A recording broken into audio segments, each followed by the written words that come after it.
Husband ഇങ്ങനെ 9 വർഷം മുമ്പ് ഇങ്ങനെ മരണപ്പെട്ടായിരുന്നു. 3 വർഷം കഴിഞ്ഞപ്പോഴത്തേക്ക് അനിയത്തിയുടെ ഭർത്താവ് സൂയിസൈഡ് ചെയ്തു. അത് കഴിഞ്ഞ് 3 വർഷം കഴിയുമ്പോഴത്തേക്ക് എന്റെ ആങ്ങള സൂയിസൈഡ് ചെയ്തു. ജീവിതത്തിൽ എപ്പോഴെങ്കിലും പരാജയം അറിഞ്ഞില്ലെങ്കിൽ പിന്നീട് നമ്മുടെ ജീവിതത്തിൽ അത് വലിയ പ്രതിസന്ധികളുണ്ട്. ഒന്ന് പരാജയപ്പെട്ടാൽ അതോടെ ജീവിതം തീർന്നു എന്നും തിരിച്ചു പിടിക്കാൻ പറ്റാത്ത നിലയിലേക്കായി പോയി എന്നും നമ്മൾ സ്വയമേ ചിന്തിക്കും. അങ്ങനെയാണ് പലരും ആത്മഹത്യകളിലേക്ക് പോകുന്നത്. നീ ഒരു ജോലി മേടിച്ച് നല്ല വരുമാനമൊക്കെ ഉണ്ടാക്കി അവരുടെ മുമ്പിൽ കാണിച്ചു കൊടുക്കണടാന്ന് പറഞ്ഞാൽ അങ്ങനെ വാശി കയറണം കേട്ടോ. നമസ്കാരം, എല്ലാവർക്കും കോൾട്ട് പത്തനാപുരത്തിലേക്ക് സ്വാഗതം.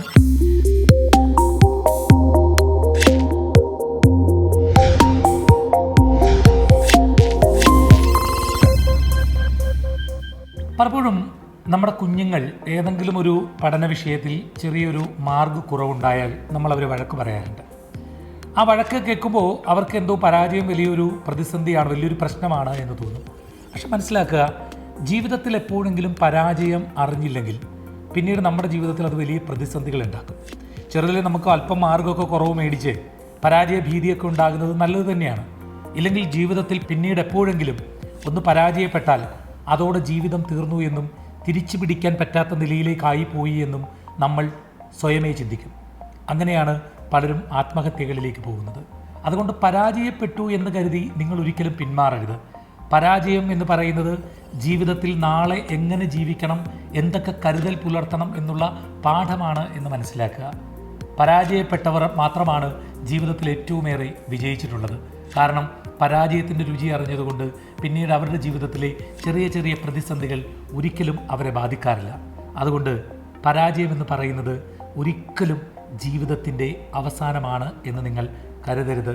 നമ്മൾ വിജയത്തിന് വേണ്ടി തീവ്രമായി, കഠിനമായി, ആത്മാർത്ഥതയോടെ, ആത്മവിശ്വാസത്തോടെ പ്രവർത്തിക്കുക. ഒരിക്കൽ കൂടി കോൾട്ട് പത്തനാപുരത്തിലേക്ക് സ്വാഗതം.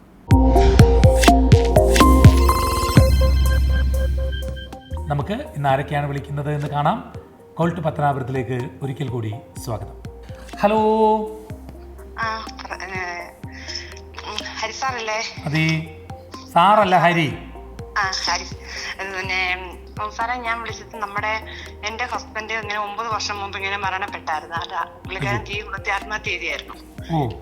പിന്നെ അത് കഴിഞ്ഞ് 3 വർഷം കഴിഞ്ഞപ്പോഴത്തേക്ക് അനിയത്തിയുടെ ഭർത്താവ് സൂയിസൈഡ് ചെയ്തു.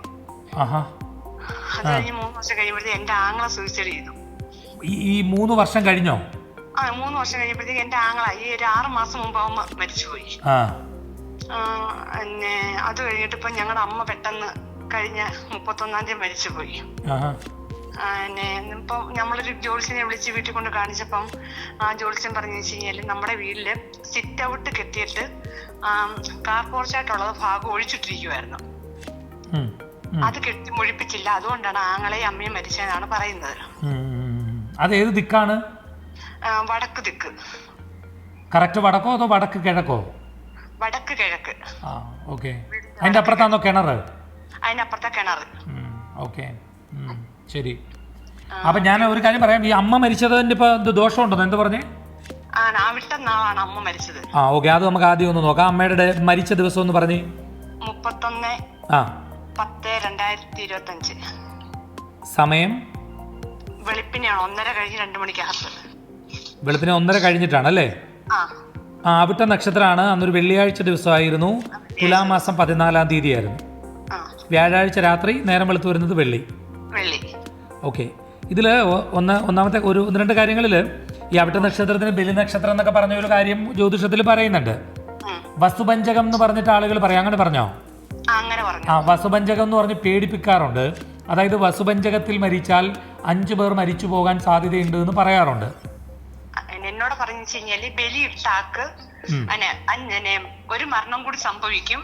അതിന് നമ്മളെല്ലാരും വീട്ടിൽ ഒന്നീ മൃത്യുഞ്ജയ ഹോമം നടത്തണം. അതല്ലെങ്കിൽ അവരോരോ നാള് വരുമ്പോൾ അമ്പലത്തിൽ പോയി മൃത്യുഞ്ജയ ഹോമം നടത്തണം. അമ്പലത്തിൽ പോയി ചെയ്തോളൂ, വീട്ടിൽ ചെയ്തതിന് പൈസ കളയുന്നത്. ഞാൻ പറഞ്ഞു വന്നത്, ഈ വസുപഞ്ചകം എന്ന് പറയുന്നത് അവിട്ടം പാതി തൊട്ട് രേവത്യന്ത്യം വരെയും മരിച്ചാൽ ദഹിപ്പിക്ക യോഗ്യമല്ലറിയ നീ, അഥവാ ദഹിപ്പിക്കണമെന്നാകിൽ അതിൻ വിധിപോൽ ദഹിപ്പിക്കാം, ഒരു ദോഷവും വരാമെന്നൊരു പദ്യമുണ്ട്. അതായത് അവിട്ടത്തിന്റെ പകുതി മുതൽ രേവതി വരെയുള്ള നാളുകളിൽ മരണപ്പെട്ടാൽ കർമ്മം ചെയ്ത് ദഹിപ്പിക്കണം എന്ന് മാത്രമേ ഉള്ളൂ. ഇത് മറ്റൊരാളെ ബാധിക്കും എന്ന് ജ്യോതിഷത്തിലെ ഒരു ഗ്രന്ഥത്തിലും വസുപഞ്ചകത്തെ പറ്റി പറയുന്നില്ല. ഇത് അറിഞ്ഞിരിക്കാൻ പറയുക, അല്ല ഇത് കേൾക്കുന്ന മറ്റാളുകളെങ്കിലും മനസ്സിലാക്കിയിരിക്കാൻ പറയുക. ഈ വസുപഞ്ചകത്തിൽ മരിച്ചാൽ 5 പേർ മരിക്കുമെന്ന് ചിലർ പറയാറുണ്ട്. ഞാൻ സാറിന് യൂട്യൂബ് ചാനൽ നോക്കിയായിരുന്നു. അപ്പൊ ഇത് ഞാൻ പറഞ്ഞിട്ടില്ലേ? അപ്പൊ ഈ വസുപഞ്ചകത്തിൽ ഇഞ്ചാവുണ്ട്, 5 ഇഞ്ചാവുണ്ടെന്നുള്ളത് മാത്രമേ ഉള്ളൂ. വസുപഞ്ചകം എന്ന് പറയുന്നത് ഓരോ നക്ഷത്രങ്ങൾക്ക് ഓരോ ദേവതകളെ കൊടുത്തിട്ടുണ്ട്. അതിൽ അവിട്ടം നക്ഷത്രത്തിന്റെ ദേവതകൾ എന്ന് പറയുന്നത് വസുക്കളാണ്. വസുക്കൾ ദേവതകളായ അവിട്ടം നക്ഷത്രം മുതൽ 5 നക്ഷത്രങ്ങളിൽ നിന്ന് മാത്രമാണ് വസുപഞ്ചകം എന്ന വാക്കിന്റെ അർത്ഥം. പിന്നെ മറ്റൊന്ന് ഞാൻ പറയട്ടെ, ഇപ്പം 9 വർഷം മുമ്പ് ഭർത്താവ് മരിച്ചു എന്ന് പറഞ്ഞു. പിന്നെ 6 വർഷം കഴിഞ്ഞിട്ടാണ് 3 വർഷം കഴിഞ്ഞിട്ടാണ് ശരിക്കും പറഞ്ഞാൽ നമ്മൾ അങ്ങനെ നോക്കിയാൽ ഇവർ തമ്മിൽ ഒരു ബ്ലഡ് റിലേഷൻ ഒന്നും ഇല്ലല്ലോ. ഈ നമ്മൾ മരണത്തെ എപ്പോഴും കണക്ട് ചെയ്യുന്നത് എങ്ങനെയാണ്? നമ്മുടെ രക്തബന്ധത്തിലുള്ള, അല്ലാതെ ഇപ്പോൾ നമ്മൾ നോക്കിയാൽ ഈ 3 വർഷത്തിനിടയ്ക്ക് എത്രയോ ആളുകൾ നമ്മുടെ കുടുംബത്തിൽ തന്നെ മരണപ്പെട്ടിട്ടുണ്ടാവാം അല്ലേ? ഇത് അടുപ്പിച്ചല്ലല്ലോ 3 വർഷം എന്ന് പറയുന്നത്. അല്ല, അങ്ങനെ പറയാം. ഞാൻ പറയുന്നത് അങ്ങനെ ഒരാൾക്ക് നിങ്ങളോട് പറയാനും വേണമെങ്കിൽ നിങ്ങളെ ഭയപ്പെടുത്താനും സാധ്യതയുണ്ട്. പക്ഷെ നമ്മൾ മനസ്സിലാക്കേണ്ട കാര്യം, ഈ നമ്മളുടെ ചേച്ചിയുടെ ഭർത്താവും അനിയത്തിയുടെ ഭർത്താവും തമ്മിൽ ബ്ലഡ് റിലേഷൻ ഇല്ല.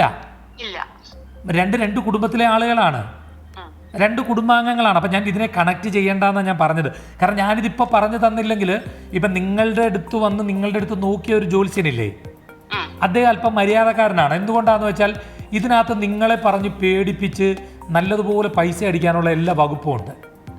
പക്ഷെ അദ്ദേഹം നിങ്ങളോട് പറഞ്ഞു വേണമെങ്കിൽ നിങ്ങൾക്ക് വീട്ടിൽ നടത്താം, ഇല്ലെങ്കിൽ നിങ്ങൾക്ക് അമ്പലത്തിൽ ചെയ്യാമെന്ന് പറഞ്ഞില്ലേ? അത് അദ്ദേഹം വളരെ മാന്യനായതുകൊണ്ടാണ് അങ്ങനെ പറഞ്ഞത്. എന്നാൽ കുറച്ച് ആളുകൾ അങ്ങനെ പറയാറേ ഇല്ല. വീട്ടിൽ തന്നെ ചെയ്യണം, അത് ഞാൻ തന്നെ വന്ന് ചെയ്യണം, അതിന് 1 ലക്ഷം രൂപയാവുമെന്ന് പറയാറുണ്ട്. അതുകൊണ്ടാണ് ഞാൻ പറഞ്ഞത്. ഇത് ഞാനിപ്പോൾ നിങ്ങളോട് രണ്ടാമത് പറയുന്നത് എന്താണെന്ന് വെച്ചാൽ, ചിലപ്പോൾ നിങ്ങൾ നാളെ എവിടെന്നെങ്കിലും കേൾക്കുമ്പോൾ നിങ്ങൾ ഒന്ന് ചിന്തിച്ച് നോക്കുക. ചേച്ചിയുടെ ഭർത്താവും അനിയത്തിയുടെ ഭർത്താവും തമ്മിൽ രക്തബന്ധം ഇല്ല. 2 ആളുകളാണ്, 2 കുടുംബത്തിൽ ജനിച്ചവരാണ്. അപ്പൊ പിന്നെ അവരുടെ മരണങ്ങളെ തമ്മിൽ കണക്ട് ചെയ്യരുത് എന്ന് പറയാനാണ് ഞാൻ ഇത്രയും പറഞ്ഞത്. പിന്നെ അമ്മയുടെ മരണത്തിന് അദ്ദേഹം പറഞ്ഞത് ശരിയാണ്. ഈ ബലിനക്ഷത്രം ഉണ്ടെങ്കിൽ നമ്മൾ നാള് തന്നെ വേണമെന്നില്ല, മാസത്തിലൊരു തിങ്കളാഴ്ച ദിവസം വീതം ശിവക്ഷേത്രത്തിൽ പോയി ഈ പറഞ്ഞ കർമ്മങ്ങൾ ചെയ്താൽ മതി. വേറെ കാര്യമൊന്നുമില്ല. പറഞ്ഞ മനസ്സിലായോ ചേച്ചി? അതിൽ ടെൻഷൻ അടിക്കേണ്ടെന്ന് ആവശ്യമില്ല. ഏറ്റവും വലിയ ടെൻഷൻ എന്താണെന്ന് പറയാം, കഴിഞ്ഞ ദിവസം ഞാൻ ആ ജോൾസിനെ പിന്നെയും പോയി കണ്ടിങ്ങനെ പുള്ളിക്കാരൻ പറയാം നമുക്ക് എയർ ഹോള്, അകത്തുനിന്ന് എയർ ഹോള് വേണം എന്നൊക്കെ എന്നോട് പറഞ്ഞായിരുന്നു. അന്നേരം ഞാൻ ഇങ്ങനെ വെപ്രാളത്തിന്റെ പുറത്ത് കേട്ടപ്പോ എനിക്ക് അതൊന്നും മനസ്സിലായില്ലായിരുന്നു. പിന്നെ പുറത്ത് എയർ ഹോൾ ഉണ്ട്, പക്ഷെ പുറത്ത് നിന്നേ കാണാൻ പറ്റില്ല, അകത്ത് നിന്ന് കാണാൻ പറ്റില്ല. അന്നേരം ഞാനത് പിന്നെയും പോയപ്പം ആ സാറാണെങ്കിൽ എന്നോട് പറഞ്ഞു, എന്റെ മോടെ നാള് ഞാൻ നോക്കിച്ചായിരുന്നേ. മോടെ നാളെന്ന് വെച്ച് കഴിഞ്ഞാൽ അശ്വതിയാണ് അവിടെ നാള്. 12/8/2009. സമയം ഉച്ചക്ക് 1:21 ബുധനാഴ്ച. 21 ഉച്ചയ്ക്ക് അശ്വതി ബുധനാഴ്ച ദിവസം. അന്ന് കർക്കിടക മാസം 27-ാം തീയതി. പറഞ്ഞേ, മോളുടെ കാര്യത്തിൽ എന്താ പ്രശ്നം? ആ കുട്ടിക്ക് ചെറിയ ശ്രദ്ധക്കുറവുണ്ട്. ഒരേ സമയത്ത് ഒരുപാട് കാര്യങ്ങൾ ചെയ്യാൻ സാധ്യതയുണ്ട്. അശ്രദ്ധയുണ്ട്, പക്ഷെ മിടുക്കിയാണ് ചേച്ചി. ഇതൊക്കെ പറയുമ്പോഴേ എല്ലാം കേട്ട് മനസ്സിലാക്കാനൊക്കെ കഴിയുന്ന ആളാണ്. നല്ല മിടുക്കിയാണ്, നല്ല ഭാവിയൊക്കെ ഉണ്ടാകേണ്ട കുട്ടിയാണ്. അന്നേരം ഈ സാർ എന്നോട് പറഞ്ഞു കഴിഞ്ഞാല് അവർക്ക് എന്തോ ഒരു ജലത്തിൽ എന്തോ ഒരു ബാധ പോലെ എന്തോ അവിടെ ദേഹത്തായിട്ടുണ്ട്. അതുകൊണ്ടാണ് അവക്ക് ഇത്രയും ദുർഗന്ധം ഉണ്ട് അവക്ക് ശരീരത്തിലേ. അതുകൊണ്ടാണോ? അതോടെ കേട്ടപ്പോഴത്തേക്ക് ഭയമായി പോയി സാറേ. എത്ര പരിഹാരം എന്ന് വെച്ച് കഴിഞ്ഞാല് ഏതോ ഒരു അമ്പലത്തിൽ പോയി ഇങ്ങനെ ഒരു ദേവീക്ഷേത്രത്തിൽ പോയിട്ട് അർച്ചന ചെയ്യാൻ പറഞ്ഞു. ചേച്ചി ദേവീക്ഷേത്രത്തിൽ പോയി അർച്ചനയൊക്കെ ചെയ്തു. അതിനപ്പം നമുക്കൊരു അത്രയ്ക്ക് അങ്ങ് ദുർഗന്ധമാണെന്നുണ്ടെങ്കിൽ ഒരു സ്കിൻ ഡോക്ടറെ കണ്ടാൽ മതി. അപ്പോൾ അവരെന്തെങ്കിലും ഈ നമ്മൾ വെള്ളത്തിലൊഴുക്കി കുഴിക്കാനോ വല്ല ക്രീം സാധനം വല്ലതും തരും കേട്ടോ. അല്ലാതെ ഈ ജലത്തിൽ നിന്ന് കയറി എന്നൊന്നും പറഞ്ഞ എൻ്റെ പൊന്നു ചേച്ചി ഇനി ടെൻഷൻ അടിച്ചിട്ട് നിങ്ങൾക്ക് കൂടെ അസുഖം വരുത്തി വെക്കരുത് കേട്ടോ. കരയുവാണോ ചേച്ചി? അല്ലല്ല, പിന്നെ ഞാൻ സംസാരിച്ച വിക്കി പോയതാ. അങ്ങനെ വിൽക്കുമൊന്നും വേണ്ട ചേച്ചി, ധൈര്യമായിട്ടിരിക്കേ ചേച്ചി. ഇതൊക്കെ എന്ന് പറഞ്ഞാൽ അങ്ങനെ നമ്മളിപ്പോൾ പറയുമ്പോൾ ഈ ജലത്തിൽ നിന്ന് കയറി അമ്പലത്തിൽ പോയി അത് ചെയ്തോളൂ. അമ്പലത്തിൽ പോയാൽ തീരുമെങ്കിൽ അതൊക്കെ തീരട്ടെ. വല്ലവർക്കും പൈസ കൊണ്ട് കൊടുക്കല്ലെന്നേ ഞാൻ പറയുന്നുള്ളൂ കേട്ടോ. അല്ല, പുള്ളിക്കാരൻ ഞാൻ ഇത്തിരി മര്യാദക്കാരനാണെന്ന് ഞാൻ ആദ്യം പറഞ്ഞു കഴിഞ്ഞു. പിന്നെ അങ്ങനെ എന്താ പറയുക, മോളോട് ഇത് പറയല്ലേ ചേച്ചി. കാരണം എന്താണെന്ന് വെച്ചാൽ നമുക്ക് ഈ കുഞ്ഞുങ്ങളോട് ഇതൊക്കെ പറയുമ്പോൾ അവർക്ക് ഇതിങ്ങനെ മനസ്സിൽ കിടക്കും, എന്തോ എൻ്റെ ശരീരത്തിൽ കയറിയിട്ടുണ്ട് എന്ന്. പിന്നെ അവർക്കത് വലിയ ബുദ്ധിമുട്ടാവും. ചേച്ചി മോളെ സംബന്ധിച്ച് ചേച്ചി പറയുന്നത് പോലെ അങ്ങനെ പ്രശ്നമൊന്നുമില്ല. അവർക്ക് കുറച്ച് ശ്രദ്ധക്കുറവുണ്ട് എന്നുള്ളതേ ഉള്ളൂ. പക്ഷെ അവൾ മിടുക്കിയാണ് ചേച്ചി, അത്യാവശ്യം കേട്ട് മനസ്സിലാക്കുന്ന കുട്ടിയാണ്, നല്ല ജോലിയൊക്കെ കിട്ടും. ചേച്ചി ഞാൻ പറയുമ്പോ ചേച്ചിക്ക് ഒരു സന്തോഷം ഇല്ലല്ലോ ചേച്ചി. ടീച്ചർമാർക്കൊക്കെ അവളെ കുറിച്ച് നല്ല അഭിപ്രായമാണ്. എനിക്ക് നല്ല അഭിപ്രായമാണ്. ചേച്ചിക്കും ആ ജോത്സ്യന് മാത്രമേ ഉള്ളൂ മോശം അഭിപ്രായം. പിന്നെ എനിക്ക് ചേച്ചി അവള് സത്യം ചേച്ചി എന്നോടൊന്ന് പറഞ്ഞേ. ചേച്ചി അവൾ അത്യാവശ്യം നല്ലോണം പഠിക്കത്തില്ലേ ചേച്ചി? അത്യാവശ്യം നന്നായിട്ട് പഠിക്കും. എന്താണ് ചേച്ചി ചേച്ചി അതൊക്കെ ഇപ്പോഴത്തെ പിള്ളേർക്ക് ആർക്കാ ചേച്ചി ഇല്ലാത്തേ? ചേച്ചിയുടെ കൊച്ചിലെ ചേച്ചി ഭയങ്കര വാശിക്കാരിയായിരുന്നല്ലോ ഇല്ലേ? അതെ, കുഞ്ഞുങ്ങളില്ലാതിരുന്ന് ജനിച്ചതാണ് അവള്. 3 വർഷം കഴിഞ്ഞ് ജനിച്ചതാണ് അവള്. ഓക്കെ. അവളെ എനിക്ക് എന്തോ അവളിൽ നിന്ന് ഒത്തിരി നമുക്ക് ഇങ്ങനെ ഒത്തിരി പ്രതീക്ഷകൾ വെക്കുമല്ലോ. ആരുടെ തെറ്റ്? എന്റെ തെറ്റ്. ചേച്ചിയുടെ തെറ്റാണ്. ചേച്ചി എന്താണ് ഓവറായിട്ട് പ്രതീക്ഷ? ഇപ്പം മോള് ഭയങ്കരമായിട്ട് പ്രതീക്ഷിക്കുകയാണ്, അമ്മ എന്നോട് പഠിക്കാൻ പറയരുത്, അമ്മ എൻ്റെ കാര്യത്തിൽ ഇടപെടരുത് എന്ന് പ്രതീക്ഷിച്ചാൽ നടക്കൂ? ഇല്ല. അപ്പോൾ പിന്നെ ചേച്ചി അവൾ പഠിക്കും ചേച്ചി. ചേച്ചി അവളുടെ ജാതകം എൻ്റെ മുമ്പിലുണ്ട്. അവൾ നല്ല കുട്ടിയാണ്, നല്ലോണം പഠിക്കും. പിന്നെ കുറച്ച് ശ്രദ്ധ കുറവുണ്ട്. അവൾ പല കാര്യങ്ങളിൽ വ്യാപൃതയാകും എന്നുള്ളതിനപ്പുറം അവൾക്ക് എനിക്ക് അവളെ പറ്റി ചേച്ചി പറഞ്ഞില്ലേ ടീച്ചർമാർ മോശം അഭിപ്രായം പറഞ്ഞില്ല എന്ന്. അവൾ മോശമാണെങ്കിൽ ടീച്ചർമാരല്ലേ ചേച്ചി ആദ്യം പറയണ്ടേ? ആ ശരി. അപ്പോൾ എന്തായാലും വിഷമിക്കുകയൊന്നും വേണ്ട, മോള് നല്ലോണം പഠിച്ചോളും. അയ്യപ്പ ക്ഷേത്രത്തിൽ ഒന്ന് പോകണം. നമുക്കിപ്പോൾ 7:30 ശനി തുടങ്ങിയിട്ടുണ്ട്. അപ്പോൾ അയ്യപ്പ ക്ഷേത്രത്തിൽ എന്ത് വേണം? വേറൊരു കാര്യം കൂടെ ചെയ്യണമല്ലോ, അർച്ചനയും കൂടെ. എല്ലാം പഠിച്ചു വെച്ചേക്കാണ്. മോക്കിപ്പോ 7:30 ശനിയല്ലേ? കണ്ടോ, അതും അറിയാം. ശരി ശരി, ഇനി പോയി ആരോടും ചോദിക്കല്ലോ കേട്ടോ. ജലത്തിൽ നിന്നൊന്നും കയറിയെന്നൊന്നും പറഞ്ഞിരിക്കണ്ട. ആ കൊച്ചിനോടൊന്നും പറയരുത്. അതിനൊന്ന് പഠിച്ച് ജോലി മേടിക്കട്ടെ.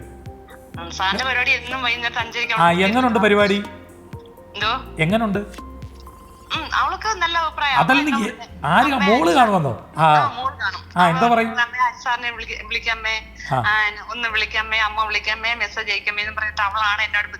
അപ്പൊ ചേച്ചിക്ക് ഈ പരിപാടിയോട് വലിയ താല്പര്യം ഇല്ല? ഞാനെന്ന് വെച്ചാല് സാറേ ഇങ്ങനെ ക്ലീനിങ് ജോലിക്കൊക്കെ പോകുന്നതാണ്. ശരി ശരി, ഞാൻ ചുമ്മാ പറഞ്ഞതേ ഉള്ളൂ. ശരി ചേച്ചി, അപ്പൊ ടാറ്റ. ഹലോ നമസ്കാരം. നമസ്കാരം. ഞാന് ടിവിയിൽ കുറെ കണ്ടായിരുന്നു പ്രോഗ്രാമൊക്കെ. എങ്ങനുണ്ട് ചേച്ചി പ്രോഗ്രാം? നല്ല സൂപ്പറാണ്. ചേച്ചി മെനഞ്ഞാന്നെങ്ങാണ്ട് കണ്ടില്ലല്ലോ? അന്നേ അപ്പക്ക് ടിവിത്തെ ചാർജ് കഴിഞ്ഞാലോ ഇത് കഴിഞ്ഞേ കണ്ടില്ലല്ലേ? ചേച്ചി വളരെ എനിക്ക് ഭയങ്കര വേദന ഉണ്ടാക്കിയ ഒരു സംഭവമാണ് കേട്ടോ. എന്തേ കാണാതിരുന്നത്? ഞാൻ എന്നിട്ട് എന്നോട് പറഞ്ഞിട്ടുള്ളൂ ഇനിയിപ്പോ ഇന്ന് ഫോൺ പൈസ കേട്ടാ സത്യമായിട്ട് ചേച്ചി മെനഞ്ഞാന്ന് കണ്ടില്ലേ? ഞാനേ അപ്പൊ സത്യത്തിൽ ഞാൻ ഭയങ്കര ജോലിച്ചില്ലല്ലോ കേട്ടോ. അല്ല ചേച്ചി എന്താ ചിന്തിക്കാത്ത ഞാനിത് എങ്ങനെ അറിഞ്ഞെന്ന്? അതിപ്പോ സാറ് അങ്ങനെ അറിയുന്നത് ഞമ്മക്ക് അറിയണോ? സാറിന് അത്രയൊക്കെ അറിയുന്ന ഒരാളായിട്ടല്ലേ. സത്യത്തിൽ എങ്ങനെയാണ് ഈ വിശ്വാസികൾ പറ്റിക്കപ്പെടുന്നതെന്ന് ഞാനിപ്പോ മനസ്സിലാക്കി. ചേച്ചി പോട്ടെ, സാറില്ല. ചേച്ചി ഡേറ്റ് ഓഫ് ബർത്ത് പറ. എന്റെ മോന്റെ ഡേറ്റ് ഓഫ് ബർത്ത് 12/6/2003. 12/6/2003. സമയം ജൂൺ മാസം 12-ാം തീയതി രാത്രി 10 മണിക്ക്. രാത്രി 10 മണിക്ക് അല്ലേ? ചേച്ചി മോന്റെ നക്ഷത്രം വിശാഖമാണ്. അന്നൊരു വ്യാഴാഴ്ച ദിവസമാണ്. ഇടവമാസം 29-ാം തീയതിയാണ്. ചേച്ചി മോനെ എന്താ പ്രശ്നം എന്ന് വെച്ചാല് ഇവന്റെ ഒരു പ്രശ്നം, ഇവൻ ഇവിടെ നിൽക്കുമ്പോൾ കുറച്ചുകൂടെ നല്ല അവിടാൻ തോന്നും, അവിടെ നിൽക്കുമ്പോൾ കുറച്ചുകൂടെ നല്ല ഇവിടാൻ തോന്നും. എവിടെങ്കിലും ഒന്ന് ഉറച്ചു നിൽക്കാൻ പറയണം കേട്ടോ. പക്ഷെ അവന് കുഴപ്പമില്ല ചേച്ചി, ഭാവിയിലൊക്കെ നല്ല പയ്യനാണ്. കർക്കടക വ്യാഴക്കാരനാണ്. എവിടെ ചെന്നാലും ഇവൻ മിടുക്ക എല്ലാവരും ഇഷ്ടപ്പെടുന്ന ആളൊക്കെയാണ് കേട്ടോ. പക്ഷെ ഒന്നിലും ഉറച്ചു നിൽക്കത്തില്ല. അതുകൊണ്ട് ഞാൻ ഭയങ്കര ഒരു എന്താ മനസ്സമാധാനം കേട്? ഇതന്നെ മോനൊരു ഒരു സ്ഥലത്ത് ഒതുങ്ങി നിന്നിട്ട് അവനൊരു ജോലി ശരിയായി കിട്ടില്ല. എവിടെയെങ്കിലും നിന്ന് കഴിഞ്ഞാൽ അപ്പ അവിടുന്ന് 1 മാസം കഴിഞ്ഞാൽ അപ്പ അവിടുന്ന് പോരും. മാറും. അപ്പൊ നമുക്ക് പക്ഷെ കുഴപ്പമില്ല ചേച്ചി, അവൻ മിടുക്കനാ. മിടുക്കൻ തന്നെയാണ് ചേച്ചി. അവൻ ഈ കർക്കടക വ്യാഴം ഉള്ള വേറെ ആരെങ്കിലും ചേച്ചിക്ക് പരിചയമുണ്ടോ? ഇല്ല, എനിക്കറിയാം. ചേച്ചി ഞാൻ കാണാൻ കറ്റപ്പില്ലെന്നേ ഉള്ളൂ. ഞാൻ കർക്കടക വ്യാഴോ. അയ്യോ, അവിടെ എന്തൊക്കെയാ ഉരുണ്ട് വീഴുന്നു ചേച്ചി, ശ്രദ്ധിക്കാം. പറ. അപ്പൊ ഇവ 2-3 കൊല്ലായിട്ട് ഇങ്ങനെ തന്നെയാണ്. എവിടെ അവനെ ചേച്ചി അവന് ഇത്തിരി മോശ സമയമായിരുന്നു. അതിപ്പോ ഒന്ന് മാറാൻ വേണ്ടി പോവാണ് ചേച്ചി. നമുക്ക് ഇവനെ പുറത്തേക്ക് വല്ലതും പറഞ്ഞു വിടാനോ നോക്കിയാലോ? പുറത്തേക്ക് പറഞ്ഞു വിടണമെന്നുണ്ട്. നല്ലൊരു ഇത് കിട്ടിയിട്ടില്ല. എന്ത് കിട്ടിയിട്ടില്ല? പുറത്തേക്ക് അങ്ങനെ ഗൾഫിലേക്ക് പോവാ. നല്ലൊരു ജോലി ശരിയായിട്ടില്ല. നമ്മളിപ്പോ ജോലി ശരിയാവാതെ. ചേച്ചി അവൻ ടെക്നിക്കലായിട്ട് വല്ലതും പഠിച്ചോ? അവൻ പഠിച്ചത്. ചേച്ചി എന്താണെന്നറിയാമോ, ഇതിനകത്തൊരു കാര്യം ഞാൻ പറയാം. ഇപ്പം നമ്മൾ പുറത്തെ ഇപ്പം മിഡിൽ ഈസ്റ്റ് രാജ്യങ്ങളിലൊക്കെ നമ്മൾ ഇത്തരം പ്രൊഫഷണൽ ജോലി കിട്ടിയിട്ട് പോവാന്നൊക്കെ ഉള്ളത് കുറച്ച് റിസ്കി ആയിരിക്കും. നമുക്ക് ആരെങ്കിലും അവിടെ ഉണ്ടെങ്കിലേ ചേച്ചി ചെന്നിട്ടൊരു ജോലി സംഘടിപ്പിച്ചെടുക്കാൻ പറ്റുന്നെങ്കിൽ അതല്ലേ കുറച്ചുകൂടെ നല്ലത്. അതിനെപ്പറ്റി ചേച്ചിയുടെ അഭിപ്രായം എന്താ? നല്ലത് തന്നെയാണ്. അങ്ങനെ കൂടെ ഒന്ന് നോക്ക്. ആ ആ ആ അതുകൂടെ ഒന്ന് ശ്രമിക്കുക കേട്ടോ. പക്ഷെ അവൻ നല്ല ജോലിയൊക്കെ ചെയ്യുന്ന പയ്യനാണ് ചേച്ചി, മിടുക്കനാണ് അവൻ. ആ ആ ആ ഇതാണ് ഒരു പ്രശ്നം, അവന്റെ ഒരു കംഫർട്ടബിൾ സോൺ അവൻ ഉണ്ടാക്കി എടുക്കണം. അതാണ് എന്നുവെച്ചാൽ അവന് പിന്നെ എന്താ അവനൊരു കുട്ടീനെ ചേച്ചി അതവിടെ നിൽക്കട്ടെ. അവന് ജോലിയൊക്കെ കിട്ടി, നല്ല വരുമാനമൊക്കെ ഉണ്ടാക്കി, നമുക്കൊരു വീടൊക്കെ നല്ല സെറ്റാക്കി എല്ലാം ശരിയാവുമ്പോൾ ഞാൻ ചേച്ചിയുടെ അടുത്ത് പറയാം ഇനി അവനെ കെട്ടിക്കണമെന്ന്. അന്നേരം പ്രേമം ഉണ്ടെ കെട്ടിക്കാം. അതല്ല പിന്നെ സാറേ, ഞാനെന്ത് പറഞ്ഞല്ലോ, ആ കുട്ടി പിന്നെ അവന് ആ കുട്ടി ഇത്ര പിന്നെ മാസം 2-3 കൊല്ലമായി വർഷത്തിലായി സ്നേഹിക്കുന്നു. പക്ഷെ ഇപ്പൊ ആ കുട്ടിയുടെ സ്വഭാവമാണ്. ഇപ്പൊ ഈ കുട്ടി ഇവനെ വേണ്ടാന്ന് ഞാൻ പറഞ്ഞിട്ട് നമുക്ക് ചേച്ചി ആ കുട്ടിയുടെ മുമ്പിൽ ചേച്ചി അവനോട് പറയണം, എടാ ആ കുട്ടിയുടെ മുമ്പിൽ തല ഉയർത്തി പിടിച്ച് നല്ല ജോലിയൊക്കെ മേടിച്ച് നല്ല വീടൊക്കെ വെച്ച് നല്ല സെറ്റപ്പിലൊന്ന് ജീവിച്ച് കാണിച്ചു കൊടുക്കണമെന്ന് പറയണ്ടേ? എത്ര പ്രാവശ്യം പറയുന്നേ അവനോടുണ്ടോ? അവനവിടെ പിന്നെ പോവാൻ വേണ്ടി നിൽക്കാണ്. എത്രയോ പ്രാവശ്യം പറഞ്ഞു. പക്ഷെ അവന് മനസ്സിലായില്ല. ആ കുട്ടി വിളിക്കാതെ അവന് വിഷമം വരും ചേച്ചി. അതെന്താ അറിയാവോ? ആ ചേച്ചിക്ക് മനസ്സിലാവത്തില്ല ചേച്ചി, പ്രേമിക്കുന്നവർക്ക് മനസ്സിലാവത്തുള്ളൂ. ഞാനൊക്കെ ഇത് അനുഭവിച്ചിട്ടുണ്ട്. ചേച്ചി ഞാനൊരു കാര്യം ചോദിക്കട്ടെ, ഇവൻ അങ്ങനെ ഒരു ഭ്രാന്ത് പിടിച്ച് നടക്കുകയും ചെയ്യരുതല്ലോ ചേച്ചി. അങ്ങനെ അതാണ് എന്റെ പറഞ്ഞ എന്റെ സങ്കടം. അതാണ് അങ്ങനെ അവൻ നടക്കരുത്. അപ്പൊ ചേച്ചി അവനോട് ഇന്ന് പറയണം, എടാ മോനെ നീ ഒരു ജോലി മേടിച്ച് നല്ല വരുമാനം ഒക്കെ ഉണ്ടാക്കി അവരുടെ മുമ്പിൽ കാണിച്ചു കൊടുക്കണടാന്ന് പറയാം. അങ്ങനെ വാശി കയറണം കേട്ടോ. അതൊക്കെ ഞാൻ പറഞ്ഞുള്ളൂ. നല്ലൊരു ചേച്ചി ബുദ്ധിമതിയാ. അപ്പം ഞാൻ പറഞ്ഞു എനിക്ക് സമ്മതാണ്. നല്ലൊരു ജോലി നേടിയിട്ട് ഇനി അവർക്ക് അവൾ തന്നെ പറഞ്ഞ അവൾ തന്നെ കല്യാണം നല്ലൊരു നിലയിലെത്തുന്നതാണ്. അത് ചേച്ചി സ്നേഹത്തോട് അവനോട് പറയണം, കുറ്റപ്പെടുത്തുന്ന രീതിയിൽ പറയരുത്. ഒരു കുറ്റപ്പെടുത്തൽ ആരും കുറ്റപ്പെടുത്തൽ ഞാൻ അവനെ കുറ്റപ്പെടുത്തില്ല. അച്ഛൻ എന്തെങ്കിലുമൊക്കെ പറഞ്ഞാൽ ദേഷ്യപ്പെടാൻ എന്തൊരു അമ്മയാണിത്, എവിടെ കിട്ടും അവൻ ഇങ്ങനെ ഒരു അമ്മയെ? അത് ഞാനാണ് അവന്റെ എല്ലാ സപ്പോർട്ടും ചെയ്തപ്പോൾ ഞാൻ അവന്റെ എല്ലാ കാര്യങ്ങളും എന്നോട് പറയും ചെയ്യും. അപ്പൊ നമ്മള് എല്ലാ കാര്യങ്ങളും എന്റെ മോൻ എന്നോട് പറയാം. അപ്പൊ ചേച്ചി ഇന്ന് അവനോട് പറയണം, എടാ വൈകുന്നേരം ആ TV-യിൽ വരുന്ന ആളുണ്ടല്ലോ, ആ സ്ലിം ആയിട്ടുള്ള ഒരാള്, അതിന് ചിരിച്ചേ, ആ ആള് പറഞ്ഞു നീ നല്ല ജോലി മേടിച്ച് സ്വന്തം കാലിൽ നിന്ന് എന്നിട്ട് ഇങ്ങോട്ട് ഒരു വരവ് വരണവടാന്ന് സ്നേഹത്തോടെ പറഞ്ഞു കൊടുക്കണം കേട്ടോ. ചേച്ചി ഇപ്പൊ പുറത്തു പോകാൻ പറ്റുന്ന സമയമാണ്, അതിന് ശ്രമിച്ചോണം. ഈ 2026 ആദ്യം പിന്നെ ശ്രീകൃഷ്ണസ്വാമി ക്ഷേത്രത്തിലൂടെ ഒന്ന് പോയി പ്രാർത്ഥിച്ചോണം കേട്ടോ. ചേച്ചി വണ്ടി ഓടിക്കുന്നതൊന്ന് ശ്രദ്ധിച്ചോളാൻ പറയണം. അതാണ് ഒന്നാമത് പേടി. അവര് വണ്ടി എന്തൊരു സ്പീഡിലാണ് ഓടിക്കാച്ചിട്ട് നമുക്ക് കണ്ട പേടിയാവും. അത് ചേച്ചി അവനോടൊന്ന് പറയണേ. ചേച്ചി ഞാൻ പറഞ്ഞെന്ന് അതൊക്കെ ഞാൻ പറഞ്ഞിട്ടുണ്ട് കൊല്ലങ്ങളോ. ചേച്ചി ഞാൻ പറഞ്ഞൊന്നൂടൊന്ന് പറ ചേച്ചി. എന്തു ചേച്ചി അങ്ങനെ പറഞ്ഞാൽ മതി, വേറെ കുഴപ്പമൊന്നുമില്ല. അപ്പൊ ധൈര്യമായിട്ടിരിക്കുക. നമുക്ക് അവന് നല്ല സെറ്റായിട്ട് ആ കല്യാണം തന്നെ ഒക്കുമെങ്കിൽ നമുക്ക് നടത്താം.